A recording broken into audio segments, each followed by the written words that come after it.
let's talk about the Mavic Mini 2, which is being called the Mini 2 by DJI.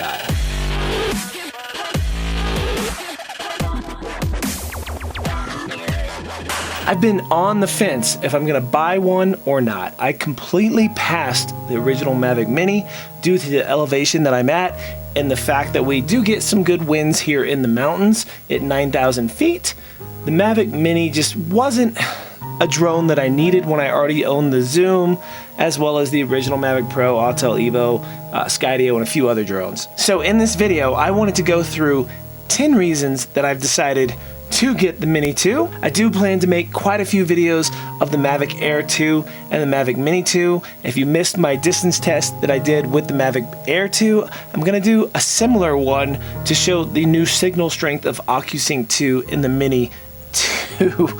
There's a lot of 2s going on here. So make sure you've subscribed to the channel, click the bell notification so you do not miss it when that video comes. Now let's get into this. The first reason that I am thinking of getting the Mavic Mini is the price. It's rumored to sell at $449, which is about $50 more than what the current Mavic Mini 1 sells for, which puts it more into the disposable range with a really good quality setup. I'll explain what I mean by disposable range in just a minute. If you do want to get the Fly More combo, it's about $100 more to get the extra batteries, the dual charger setup or triple charger setup, as well as a couple other prop guards and things like that. The second reason is the size. As you probably already know, the Mavic Mini 1 was crazy small, and for the size, packed a pretty good punch. For some of the things that I want to use it for, that smaller size without the whole combo, just carrying the drone and the controller, is going to come in pretty handy. You might have seen some leaks already. It looks like the controller is going to be the same controller as the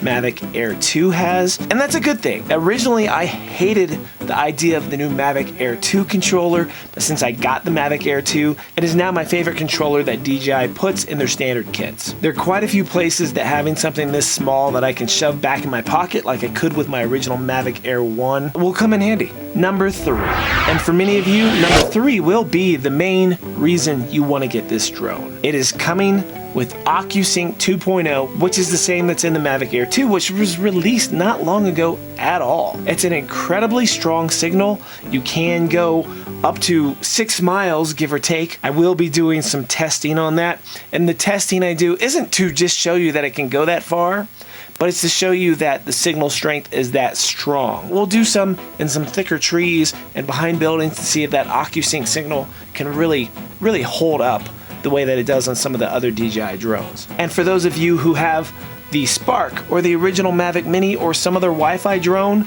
this alone would be worth the upgrade. The fourth reason is the voltage in the motors is supposed to be stronger, and it's supposed to be able to deal with winds that are higher speeds. Supposedly it's going to be able to handle winds of up to 22 miles per hour, and that is something I will easily be able to test up here in the mountains, and I'm glad to put it and the Mavic Air 2 side by side to see if the Mavic Air 2 really handles these higher winds better than the new Mavic Mini 2 will. Number 5, it's going to still come in under 250 grams. That means you do not have to register it with the FAA. So if you are a hobbyist and you don't want to have to deal with the government, you don't have to. And the 6th reason is battery length. It's supposed to get over 30 minutes of battery time. Now I do have the Mavic Air 2 already and the Mavic Zoom, and both of those get around that same amount of time, so it's pretty nice to see something in such a small package is also able to get that. That is why I'm actually considering only getting the drone and not the Fly More combo. Stay with me and I'll explain that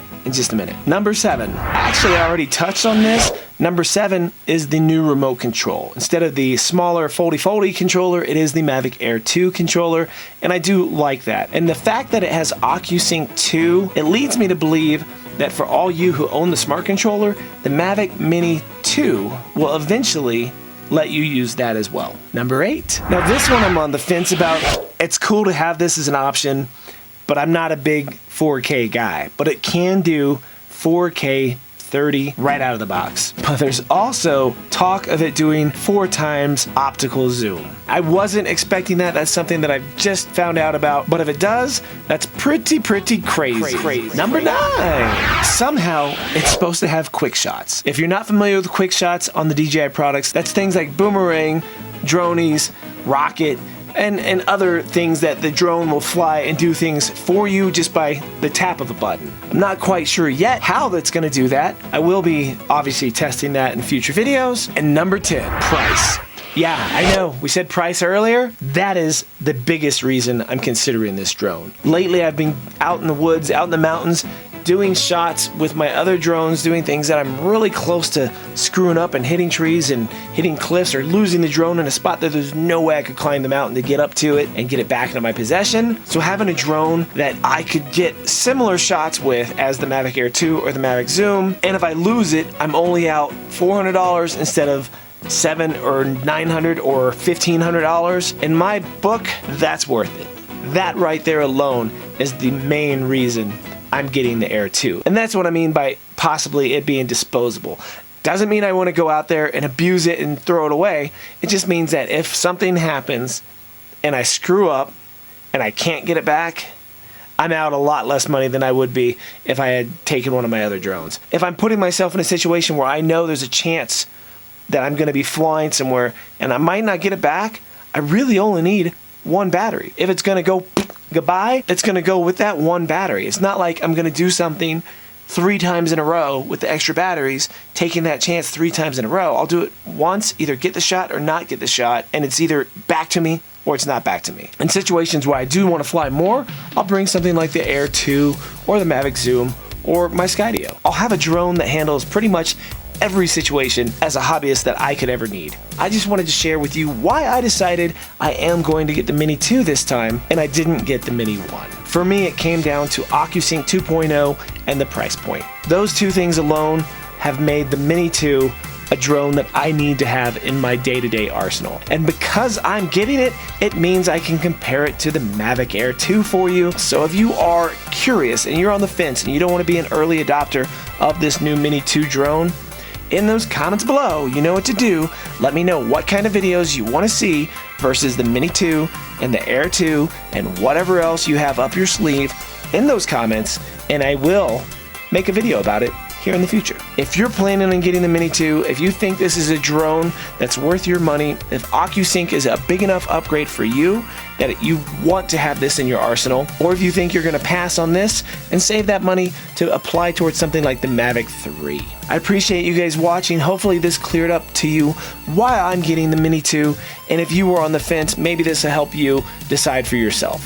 Thanks a lot, everyone. Remember to subscribe, click the bell notifications, and I'll see you guys in the next one.